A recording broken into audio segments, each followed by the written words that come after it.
ఇటీవలి కాలంలో అనేక మంది యువత పని ఒత్తిడి కారణంగా అనారోగ్యం పాలవుతున్నారు. ఈ నేపథ్యంలో ఓ స్టార్టప్ సంస్థ సీఈఓ తన కొత్త సంస్థను వృద్ధిలోకి తెచ్చేందుకు రోజుకు 18 గంటలు కష్టపడుతున్న తీరు నెట్టింట కలకలం రేపుతోంది.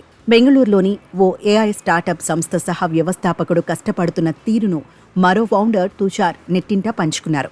ఇది ప్రస్తుతం వైరల్గా మారింది. తాము కొత్తగా ఏర్పాటు చేసిన కృత్రిమ మేధ సంస్థను వృద్ధిలోకి తెచ్చేందుకు అవినాష్ ఖారే ఎంత కష్టపడుతున్నది తుషార్ లింక్డ్ఇన్లో వివరించారు. గత 7 నెలలుగా అవినాష్ రోజుకు 18 గంటల పాటు కష్టపడుతున్నట్టు చెప్పారు. అచ్చు మనిషిని పోలిన గొంతుతో మాట్లాడే ఏఐని తాము అభివృద్ధి చేసేందుకు ప్రయత్నిస్తున్నట్టు చెప్పుకొచ్చారు. ఖారే ఉదయం 8 గంటలకే పనిలోకి దిగిపోతారని తుషార్ చెప్పారు. చివరకు అర్ధరాత్రి 2 వరకు పనిలోనే బిజీగా గడిపేస్తారని అన్నారు. చాలా సందర్భాలలో కంప్యూటర్కు కొద్ది అడుగుల దూరంలోనే అవినాష్ నిద్రపోతారని, లేచిన తర్వాత వీలైనంత వెంటనే పనిలోకి దిగేందుకు వీలుగా ఈ నిర్ణయం తీసుకున్నట్టు చెప్పారు. అయితే అవినాష్ కష్టాన్ని ఏదో గొప్పగా చూపించాలన్నది తన ఉద్దేశం కాదని తుషార్ స్పష్టం చేశారు.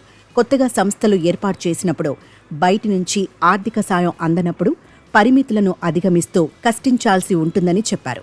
స్టార్టప్ కల్చర్ ఇలాగే ఉంటుందని అన్నారు. అయితే జనాలకు మాత్రం ఈ పోస్ట్ అంతగా నచ్చలేదు. దీంతో విమర్శలు వెల్లువెత్తాయి. ఇది ఓ విషపూరిత పని సంస్కృతి. బహిరంగంగా ఈ తీరును ప్రశంసించటంలో అర్థం లేదని నెటిజన్లు కామెంట్ చేస్తున్నారు.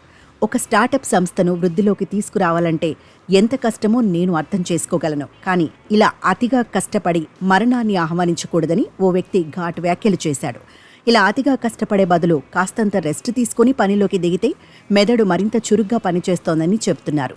దీర్ఘకాలికంగా ఈ తీరుతో ఇబ్బందులు తప్పవని మరో వ్యక్తి అన్నారు. ఇటీవలి ఓ ప్రముఖ కార్పొరేట్ కంపెనీ యువ ఉద్యోగి పని ఒత్తిడి తట్టుకోలేక మరణించిన విషయం తెలిసిందే. ఈ నేపథ్యంలో కార్పొరేట్ ప్రపంచం తీరుతెన్నులపై దేశవ్యాప్తంగా విమర్శలు వెల్లువెత్తుతాయి.